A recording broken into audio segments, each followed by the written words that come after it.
আসলে কিন্তু আমার মনে হয় না যে ইনকামই আমি করি না কেন পুরোটাই আমাকে খরচ করার জন্য আল্লাহ পাক দেননি। আমার কাছে এরকম মনে হয়। দলিল কি?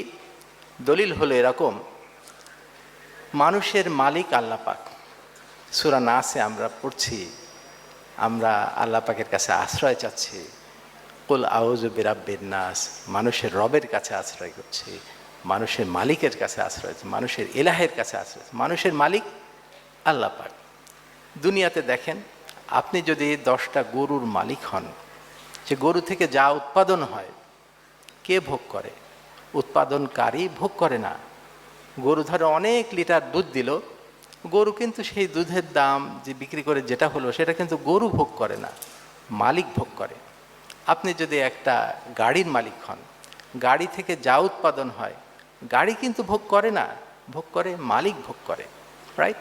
তাহলে আমার মালিক যদি আল্লাহ পাক হয়ে থাকেন, তাহলে আমার থেকে যা উৎপাদন হবে তা ভোগ করবেন আল্লাহ পাক। আমি কতটুকু ভোগ করব? যেটুকু আমার খাওয়া পরা এবং চলার জন্য প্রয়োজন সেটুকু ভোগ করব। যেটুকু গরু ভোগ করে থাকে, গরু কতটুকু ভোগ করে? সে তার খাওয়া, আশ্রয়, এইটুকুতে যে খরচ হয় সেটুকু সে ভোগ করে, বাকিটুকু কিন্তু মালিক ভোগ করে থাকে, রাইট? এটা একটা দলিল। আর একটা দলিল কি?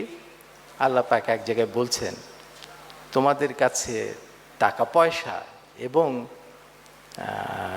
সন্তান সন্ততি আমানত হিসাবে রাখা হয়েছে। আমানত